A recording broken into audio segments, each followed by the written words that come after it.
My cousin had everything handed to him his whole life. New cars, private school, you name it. But at Thanksgiving dinner, he found out I was worth $10 million and completely lost it in front of everyone. My aunt started screaming, and my dad just sat there in silence. You know that one family member who gets everything handed to them?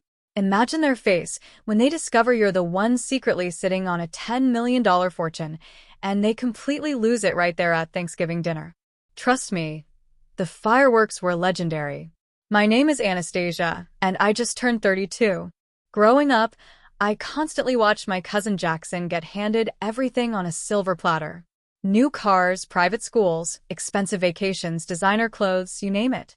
I, on the other hand, worked for every single thing I ever had. This created, to say the least, a complicated relationship between us. But nothing, and I mean nothing, could have prepared me for what happened last Thanksgiving. My childhood was pretty normal, solidly middle class in a Boston suburb. My dad was an electrical engineer, my mom a second-grade teacher. We lived in a modest three-bedroom house, and our single bathroom always felt way too small when guests came over. My parents weren't poor, not by any stretch, but they were incredibly careful with money. Every single purchase was planned. Every expense tracked in my mom's meticulous budget notebook. Impulse buys?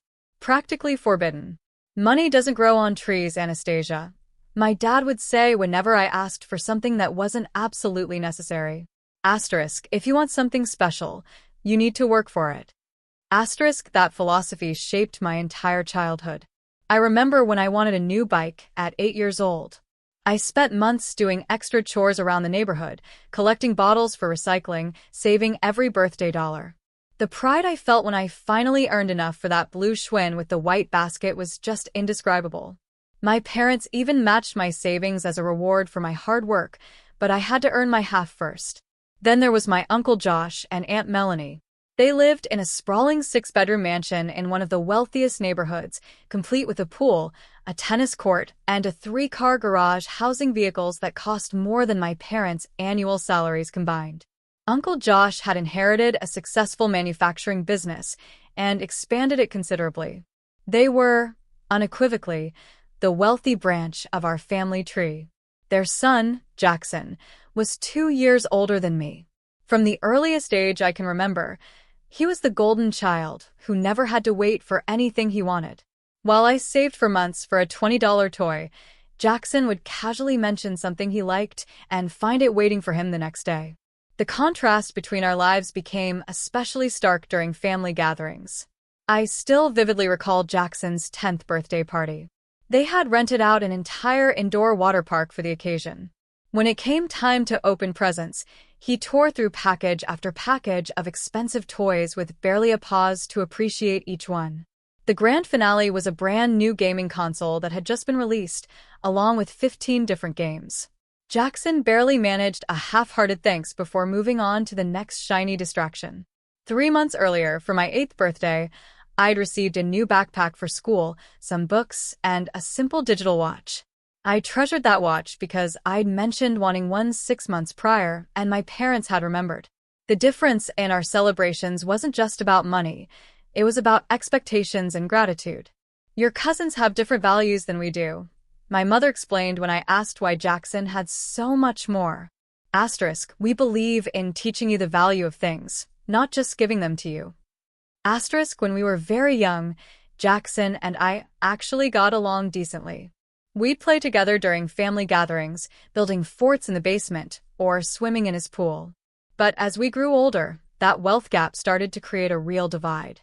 By our preteen years, Jackson had developed this air of superiority that made our interactions incredibly uncomfortable. He'd make comments about my clothes, asking why I wore the same jacket 2 Christmases in a row, or why my sneakers had scuff marks. He would proudly show off his latest gadgets, knowing I couldn't afford similar ones. Dad says people who work for other people will never be truly successful, he told me once during a 4th of July gathering when I was 11. Asterisk, he says employees are just helping someone else get rich. Asterisk, I didn't know how to respond then. My parents both worked for others, and they seemed perfectly happy. But Jackson's words planted a small seed of doubt, one that would occasionally resurface, when I saw the material differences in our lives. There were moments when the inequality stung more than others. In 8th grade, my old laptop died while I was working on a school project. I asked my parents if we could get a new one. They explained we'd have to wait until my dad got his bonus next month. That same weekend, I overheard Aunt Melanie casually mention they'd just bought Jackson his second computer that year because he wanted one with better graphics for gaming. The mixture of emotions I felt was complicated. There was certainly envy, watching Jackson float through life without financial constraints. There was confusion, wondering why life seemed to give some people everything so easily while others had to struggle. But mostly, there was a quiet determination growing inside me. A fierce desire to prove that hard work and perseverance could be just as valuable as having things handed to you. Little did I know how dramatically our paths would diverge as we entered our teenage years, or how those early lessons in value would shape the person I would become. High school truly marked the point where the differences between Jackson's life and mine became impossible to ignore. While I attended the local public high school, Jackson was enrolled in Westfield Academy, an exclusive private school with annual tuition higher than what some colleges charged. His uniform cost more than my entire wardrobe, and he never missed an opportunity to mention the famous alumni from his prestigious institution. During my sophomore year, I got my first regular job at a local coffee shop, working weekends and some afternoons after school. The pay wasn't great, but I was saving every single penny for college. My parents had been upfront. They'd help as much as possible, but scholarships and part-time jobs would need to fill the gaps. Meanwhile, Jackson turned 16 and received a brand new BMW convertible as a birthday present. I still remember the day he drove it to our house, deliberately revving the engine in our driveway to make sure everyone noticed his arrival. Asterisk sweet ride, right? Asterisk, he said, tossing the keys from hand to hand. Asterisk, Dad let me pick the color and everything. 0 miles when we picked it up yesterday. Asterisk, I nodded politely, internally calculating that his car cost approximately 5 years of my coffee shop salary. That same week, I had been thrilled to find a pair of jeans I wanted on the clearance rack. Asterisk, what are you driving these days, Anastasia? Asterisk, he asked, knowing full well I didn't have a car. I'm saving up, I replied, trying to maintain my dignity. Asterisk, planning to buy something reliable next year after I get my license. Asterisk. He laughed, not unkindly, but with genuine confusion. Asterisk, why not just ask your parents? A sweet 16 without a car is kind of sad, don't you think? Asterisk, that was Jackson's worldview in a nutshell. The concept of not being able to afford something, or choosing to save rather than spend, was utterly foreign to him. In his mind, the only reason someone wouldn't have something was because they hadn't asked for it yet. Junior year was tough. My aging Honda Civic, which I'd bought for $1,500, broke down on the highway. The repair was going to cost $800, money I didn't have readily available, as I'd been putting everything toward my college fund. In a moment of desperation, I swallowed my pride and called Jackson to ask if I could borrow some money, promising to pay him back with interest for my next few paychecks. Sorry, cuz, that's a lot of cash, he said, sounding genuinely regretful, but making no real effort to help. Asterisk, have you asked your parents? Or maybe you could get a credit card or something. Asterisk, that evening, my Instagram feed showed Jackson at an expensive restaurant with friends, the caption reading, asterisk, impromptu dinner. Why not? Asterisk, the bill, visible in the corner of the photo, would have covered my car repairs twice over. I ended up picking up extra shifts and borrowing $200 from my best friend Sarah to get my car back on the road. The experience taught me 2 valuable lessons. Never count on financial help from my cousin, and always keep an emergency fund separate from my other savings. Our high school graduation ceremonies fell on different weekends, so our families attended both. My graduation was a simple affair at the football stadium, followed by a backyard barbecue. I received a modest but meaningful gift from my parents, a laptop for college, and a check for $500 to help with expenses. Jackson's graduation was an entirely different experience.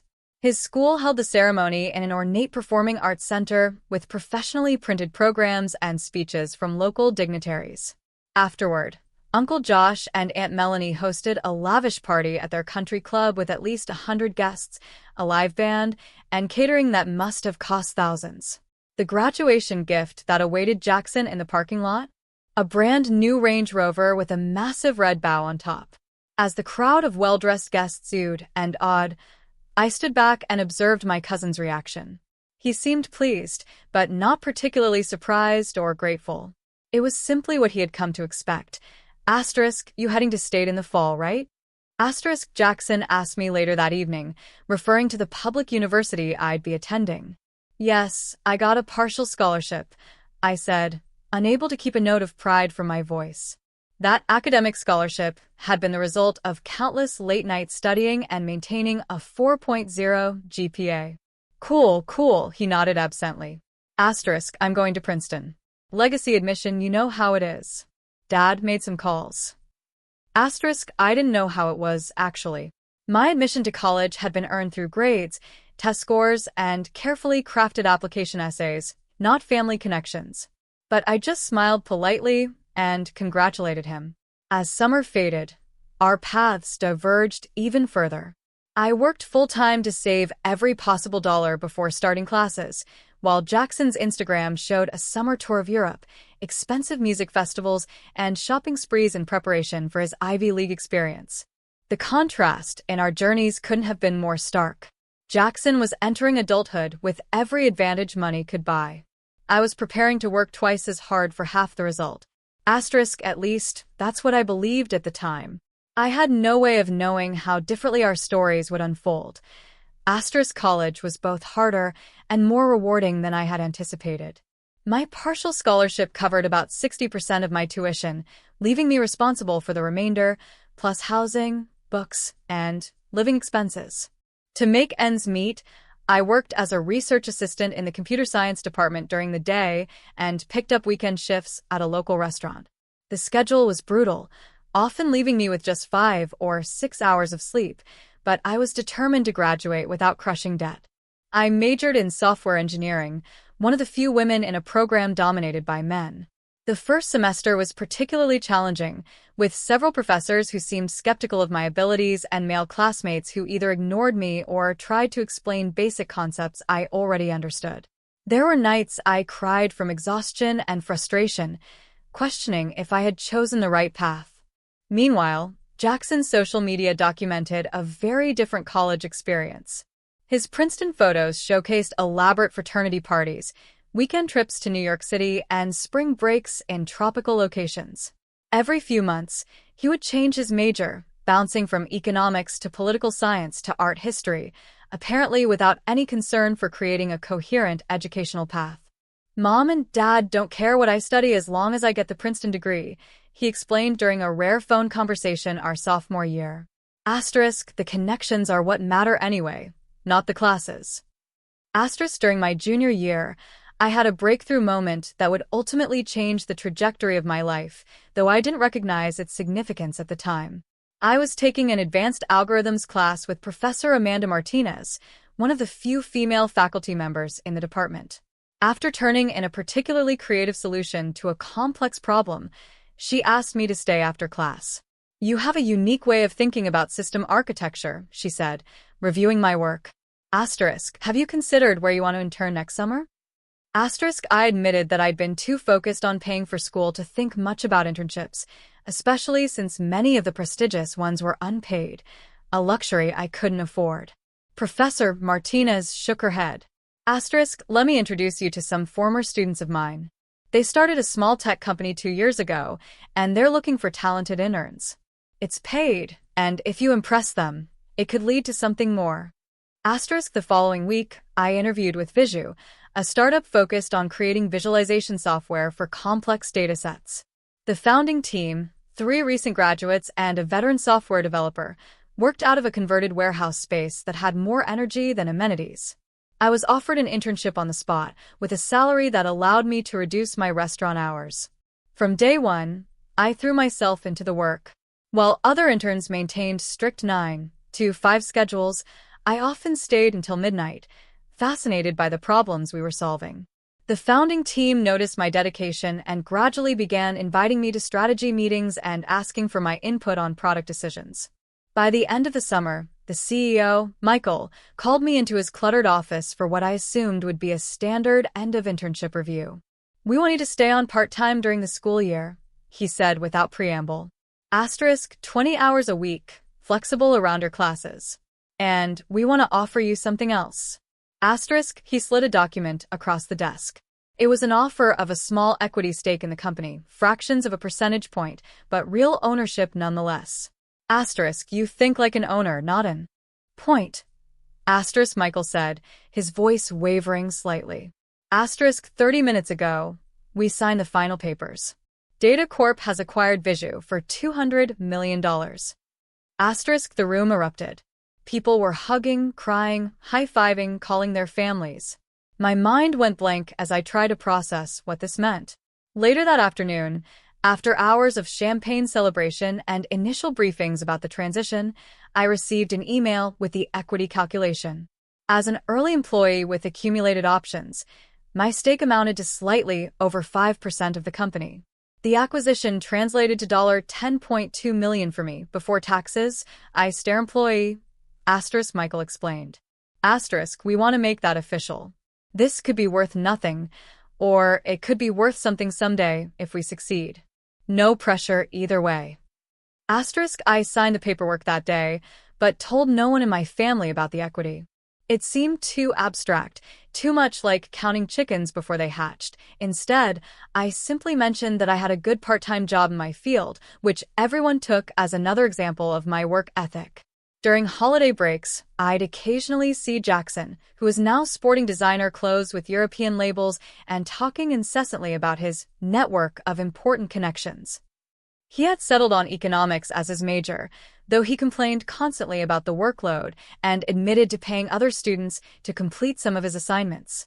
College is just a formality, he insisted during one particularly irritating conversation. Dad already has a position waiting for me at the company after graduation. Executive track from day one. I nodded and changed the subject, keeping my thoughts to myself.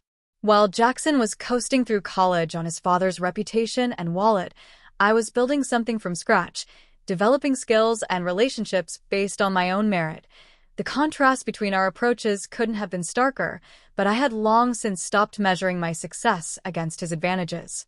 As graduation approached, I received a full-time job offer from Visu with a modest but fair salary and additional equity options. The company had grown from 8 employees when I started to nearly 30, with a client list that included several Fortune 500 companies. We were still operating on venture funding rather than profit, but the trajectory was promising. I accepted the position immediately, excited to help build something meaningful rather than simply collecting a paycheck. Little did I know that decision would lead to a financial windfall beyond anything I could have imagined and create a seismic shift in my relationship with my entitled cousin. 3 years after graduation, on an otherwise ordinary Tuesday morning, my phone buzzed with a text from Michael, our CEO. All hands emergency meeting, 10 minutes, main conference room. My stomach dropped. In startup culture, emergency meetings usually meant one of two things. Either the company was shutting down, or something monumental had happened. Given our recent struggles to secure additional funding, my mind immediately feared the worst. I hurried to the conference room where tension and confusion filled the air as 30 employees gathered, whispering speculations. Michael entered, followed by our executive team, all wearing expressions I couldn't quite read. I'll cut straight to the D at the number on my screen, unable to comprehend that it referred to money that would soon be mine. Just 5 years earlier, I had been working double shifts to afford textbooks. Now, at 27 years old, I was a millionaire many times over. In the days that followed, I met with financial advisors who helped me understand how to manage my newfound wealth. I paid off my student loans, purchased a modest but comfortable condo in a neighborhood I had previously only dreamed of affording, and set aside funds to help my parents with their eventual retirement.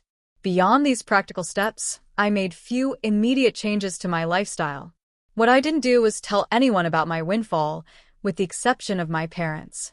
After careful consideration, We agreed to keep the exact amount private, even from extended family.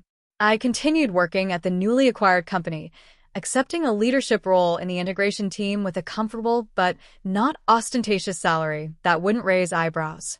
There's no reason everyone needs to know your financial situation, my father advised. Asterisk, money changes how people see you, sometimes in ways you wouldn't expect. Asterisk, his words proved prescient, though not in the way either of us anticipated. Around the same time, Jackson had graduated from Princeton with mediocre grades, but an impressive list of social connections.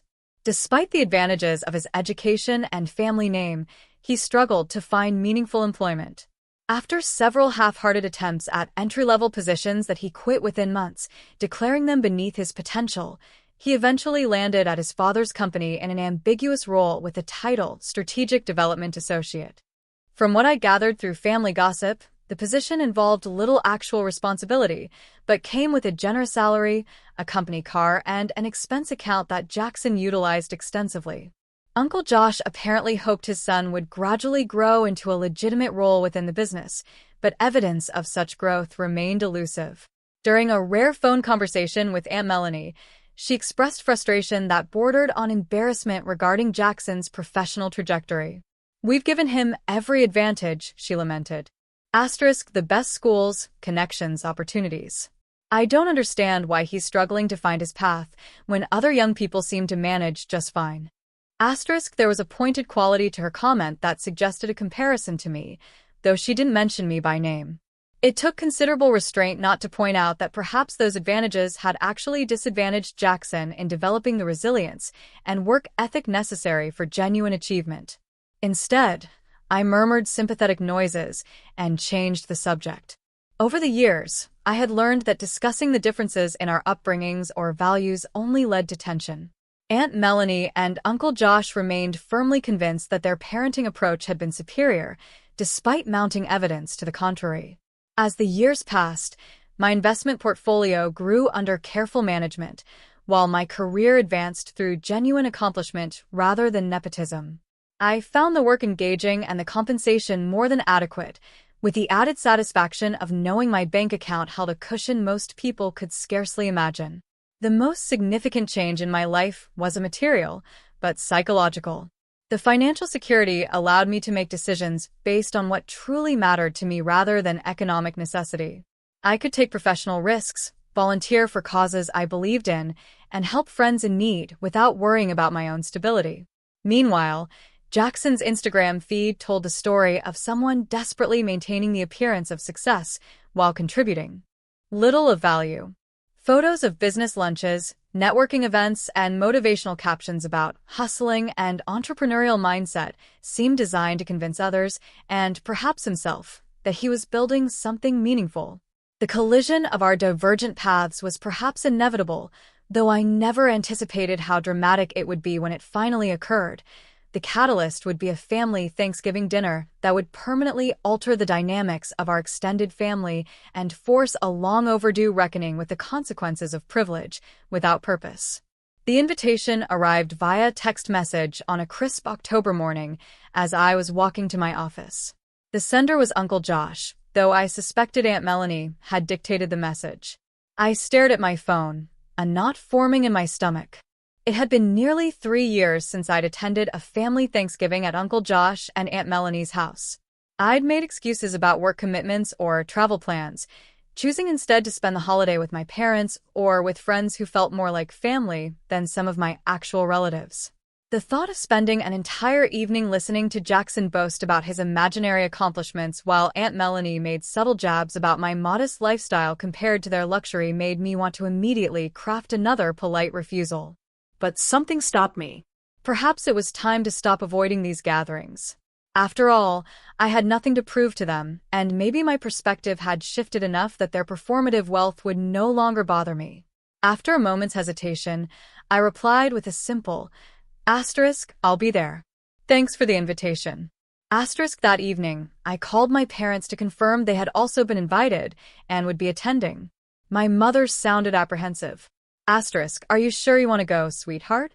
The last time was rather uncomfortable for everyone. She was referring to a Christmas dinner 2 years prior when Jackson had spent the entire evening describing his executive role at his father's company, making pointed remarks about people who lacked ambition, while glancing in my direction. I had maintained my composure, but my father had nearly lost his temper defending me before my mother smoothly changed the subject. "I think I'm in a different place now," I assured her. Their opinions don't affect me the way they used to. Besides, it might be nice for us all to be together for once. What I didn't mention was a small, petty part of me that wanted to observe Jackson's inflated sense of importance, now that I secretly had more financial security than he likely ever would. Not that I planned to reveal my situation, but knowing it gave me a certain immunity to his posturing. As Thanksgiving approached, I found myself oddly preoccupied with what to bring as a gift for our hosts. In previous years, I had brought modestly priced bottles of wine or homemade desserts that were accepted with the faintest hint of condescension. This year, I could afford to purchase something impressive, but that felt like playing into their materialistic value system. After considerable thought, I decided on a balance, purchasing a limited edition bottle of bourbon that Uncle Josh had once mentioned admiring, along with a handwritten card expressing genuine gratitude for the invitation. It was neither ostentatious nor inadequate, a small reflection of my evolving relationship with money. The week before Thanksgiving, I had dinner with David, who had been my boyfriend briefly in college before we realized we worked better as friends. He had since become a successful financial advisor and was one of the few people who knew about my windfall, having helped me structure some of my early investments. So, you're voluntarily going to spend Thanksgiving with the people who have been condescending to you your entire life? He asked incredulously after I mentioned my plans. That's either very enlightened of you, or completely masochistic. I laughed. Maybe a bit of both. I just feel like I've been avoiding them for years, and maybe it's time to stop giving them that power. Besides, my parents will be there and they shouldn't have to navigate those dynamics without me. David nodded thoughtfully. Just promise me one thing. If Jackson starts his usual routine about being a self-made success, while simultaneously bragging about his parents funding his entire existence, you'll at least consider dropping the tiniest hint about your actual net worth. The look on his face would be worth the family drama. That's exactly what I'm not going to do, I insisted, though I couldn't help smiling at the image. The whole point is that I don't need external validation anymore, especially not from people whose values I don't share. Very mature, David conceded. But my offer stands if you change your mind. I'd even be willing to crash Thanksgiving dessert as your fake financial advisor with an urgent matter regarding your 8-figure portfolio if you give me the signal. On Thanksgiving morning, I woke early and spent extra time getting ready, selecting a simple but elegant outfit that projected quiet confidence without obvious designer labels. The contradiction wasn't lost on me, caring about my appearance for people I claimed not to need approval from, but I rationalized it as armor rather than appeasement. The drive to Uncle Josh and Aunt Melanie's suburban mansion took 45 minutes, each mile, increasing the tension I felt despite my best efforts at mindfulness. Their house looked exactly as I remembered, imposing and perfectly maintained, with professionally installed holiday decorations and a circular driveway now filled with luxury vehicles, including what I assumed was Jackson's latest acquisition, a gleaming black Tesla. Taking a deep breath, I gathered the bourbon, a bouquet of flowers, and my resolve before walking to the front door. Before I could ring the bell, the door swung open to reveal Aunt Melanie, impeccably dressed and coiffed as always. Anastasia, darling, you made it. She exclaimed with manufactured enthusiasm, air-kissing both my cheeks. It's been far too long. Come in. Everyone's in the great room. I followed her through the marble-floored foyer into the expansive living area where various family members were gathered. My parents spotted me immediately, my father raising his glass in greeting while my mother disengaged from a conversation to come embrace me. And then there was Jackson, holding court near the fireplace, gesturing expansively as he spoke to our younger cousins. He had put on weight since I'd last seen him, his expensive suit slightly strained at the buttons, his face fuller, but his hair already thinning despite being only 34. When he caught sight of me, there was a momentary flash of something, perhaps insecurity, quickly masked by his usual bravado. Well, the prodigal cousin returns. He called out, making sure everyone heard him. I was beginning to think you were avoiding us, Anastasia. I smiled pleasantly, determined not to let him set the tone for our interaction. Hello, Jackson. It's good to see you, too. Happy Thanksgiving. I had no way of knowing then that this forced pleasantry would be among the last civil words exchanged between us that evening, or that in a few short hours, the carefully maintained facade of family harmony would shatter beyond repair. Dinner was served in the formal dining room, a space used so infrequently it maintained a faintly artificial quality, like a stage set rather than a lived-in home. The table was immaculately set with Aunt Melanie's heirloom china, sterling silver flatware, and crystal glasses that caught the light from the ostentatious chandelier overhead. Place cards and calligraphed script directed each guest to their assigned seat, a level of formality that seemed excessive for a family gathering. I found myself seated between my mother and Uncle Josh's sister, Margaret, with Jackson directly across from me. A positioning that felt deliberately orchestrated to maximize opportunity for comparison. My parents exchanged a knowing glance as we all took our seats, my father giving me a subtle wink of encouragement. The initial conversation flowed pleasantly enough as dishes were passed and wine was poured. We covered safe topics like the unusually mild weather, recent films worth seeing, and mild family gossip about cousins who hadn't been able to attend. I began to think perhaps I had overestimated the potential for discomfort, that we might actually enjoy a peaceful holiday meal together. That illusion was shattered when Uncle Josh raised his glass in an impromptu toast. Before we officially begin, I'd like to recognize some exciting developments. As many of you know, Jackson has recently been promoted to Director of Strategic Initiatives at J&M Manufacturing. A murmur of congratulations circled the table. I maintained my polite smile, though I knew from industry contacts that Director of Strategic Initiatives was precisely the sort of vague title created for people with connections rather than qualifications. Furthermore, Uncle Josh continued, beaming, he's spearheading our expansion into the Asian market with a new product line he conceptualized himself. Jackson preened, nodding ingratiatingly at the admiring comments from relatives who didn't know enough to question these claims. My father caught my eye briefly, his expression carefully neutral, but his thoughts as transparent to me as if he'd spoken them aloud. We both knew that J&M Manufacturing had been attempting to enter the Asian market for years without success, and that any new initiative was likely the work of the actual executive team rather than Josh's son. Anastasia. Aunt Melanie turned to me with exaggerated interest. How are things at your little tech company? Still enjoying the 9 to 5 world? Before I could respond, Jackson interjected, Don't be modest, Aunt Melanie. I'm sure Anastasia's role is very important. What was the title again, cuz? Senior Developer? Project Coordinator? I'm the integration team lead, I replied evenly.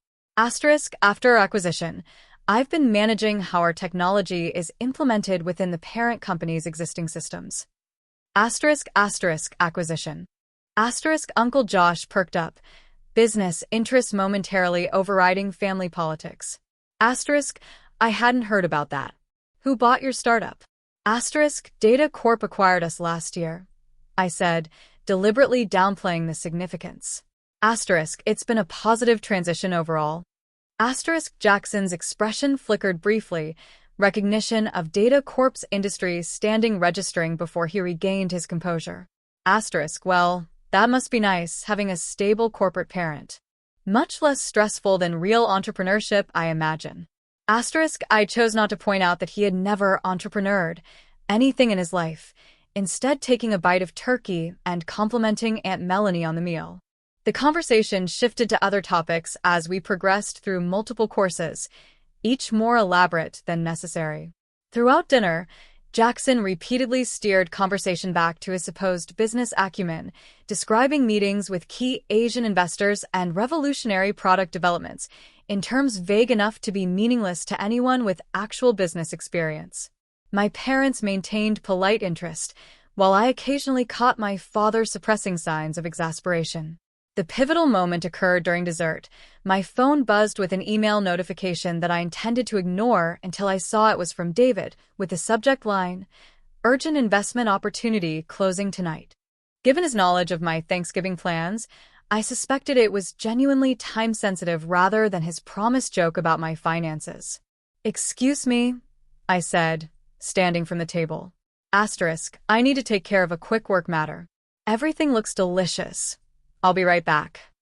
I stepped into the adjacent study for privacy, quickly scanning David's email about a limited investment opportunity in a promising green technology startup. The terms looked favorable, and the company aligned with my interest in sustainable investments. I replied, confirming my interest in allocating $2 million from my diversified portfolio, adding a postscript asking how his own Thanksgiving was progressing. As I pressed send, I became aware of someone entering the room behind me. Turning, I found Jackson standing uncomfortably close, 2 snifters of expensive brandy in his hands. "Thought you might want something to sip while you handle your critical emergency," he said, his tone making it clear he doubted the importance of my interruption. Can't let the corporate overlords enjoy their holiday without checking in, right? Thanks, I said, accepting the brandy while slipping my phone into my pocket. It wasn't work, actually, just a time-sensitive investment matter. His eyebrows lifted slightly. Investment? Like a 401k adjustment or something? The condescension in his voice triggered a rare moment of competitiveness in me. No, a private equity opportunity in the sustainable tech sector. Private equity. He laughed as though I'd told an amusing joke. Those typically require minimum buy-ins of at least 100,000. What are you doing? Pooling resources with friends. Before I could respond, my phone buzzed again with David's reply. Jackson's eyes flicked down to where the notification illuminated my pocket. The preview text, clearly visible, confirmed, for $2 million. Will execute tonight. Happy Thanksgiving to you too, fellow millionaire. There was a moment of absolute stillness as Jackson processed what he had just seen. His face cycled through confusion, disbelief, and then something darker, a mixture of jealousy and anger I had never witnessed before. $2 million? He finally sputtered, his voice rising. What kind of game are you playing, Anastasia? I'm not playing any game, I replied, suddenly aware we were creating a scene that could be heard from the dining room. It's a private matter, Jackson. Let's rejoin the others. But Jackson was not about to let this go.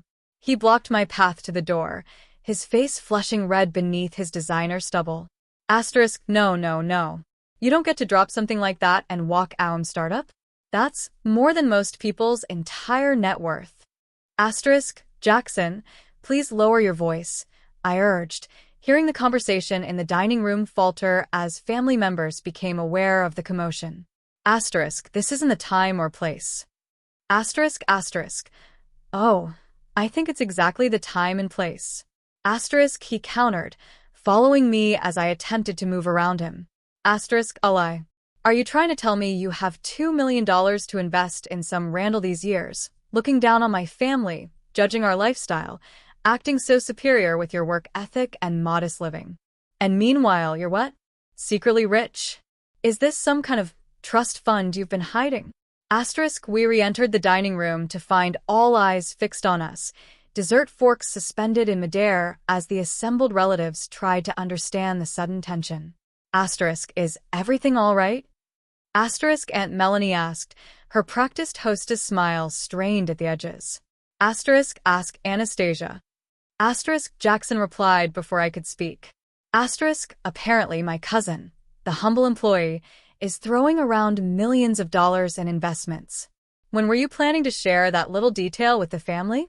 Asterisk, a stunned silence descended on the room. My parents exchanged alarmed glances, clearly unprepared for this revelation. Jackson, that's enough, my father said firmly. Asterisk, Anastasia's financial situation is her private business. Asterisk, private business? Asterisk, Jackson's voice rose further, brandy sloshing over the rim of his forgotten snifter. Asterisk, that's rich coming from you, Uncle David. All these years acting like we are the materialistic ones for providing our son with advantages. Meanwhile, your daughter is sitting on some secret fortune. What kind of hypocritical game is this family playing? Asterisk, it's not a game, I said, finding my voice despite the chaos unfolding. Asterisk, the startup I worked for was acquired last year. My equity stake translated to approximately $10 million. I chose not to broadcast that information because it doesn't define who I am. Asterisk, the number landed like a physical blow. Jackson actually staggered slightly, his face contorting in disbelief and outrage. Aunt Melanie gasped audibly, her hand flying to her pearl necklace as though clutching for support. Asterisk, $10 million? Asterisk, Jackson repeated, each word dripping with accusation.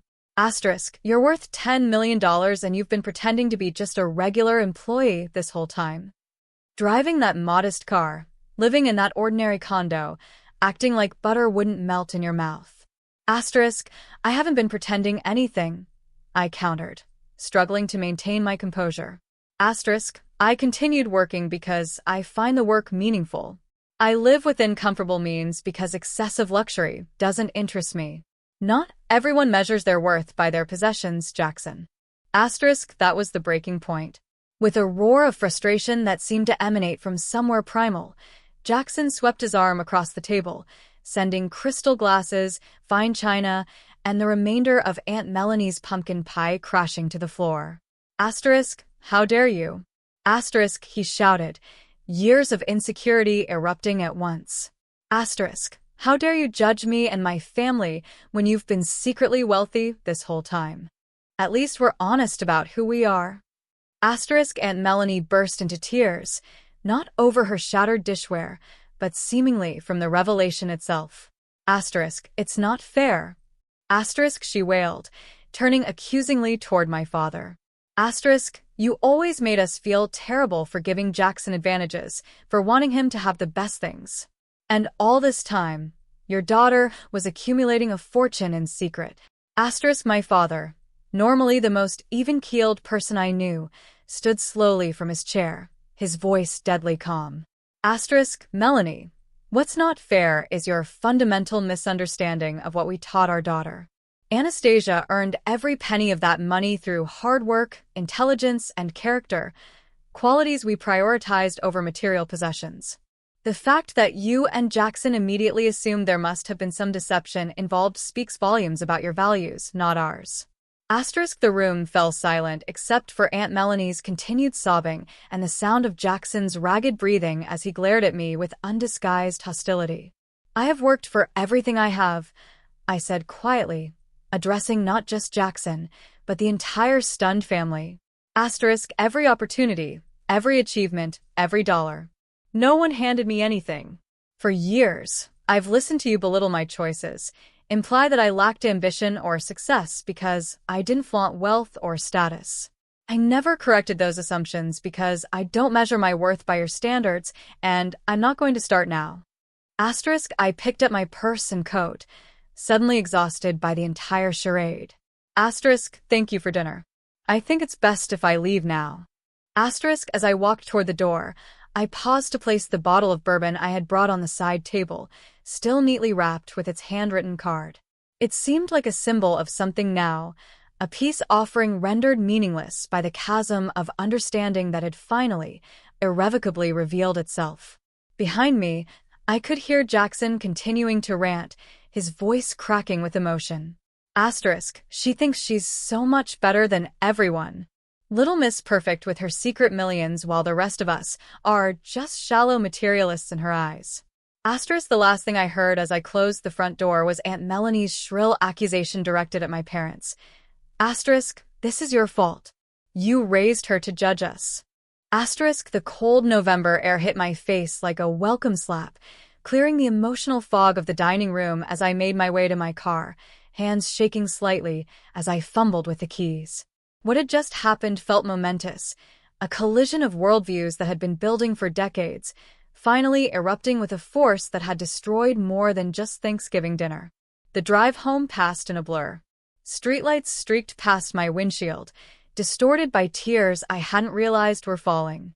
By the time I pulled into my condo's parking garage, a hollow emptiness had settled in my chest, replacing the anger and defensiveness from earlier.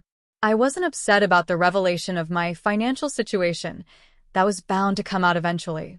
And perhaps there was even a certain relief in having it known. What devastated me was the realization that my family, the people who had known me my entire life, could so quickly reduce me to nothing more than a dollar figure, could assume deception rather than achievement, could twist something I had earned through years of dedication into something that somehow made me the villain of our family narrative. Inside my apartment, I kicked off my heels and collapsed onto the couch, not bothering with lights. The darkness matched my mood as I replayed the evening's events, wondering if I could have handled things differently. Should I have disclosed my windfall immediately?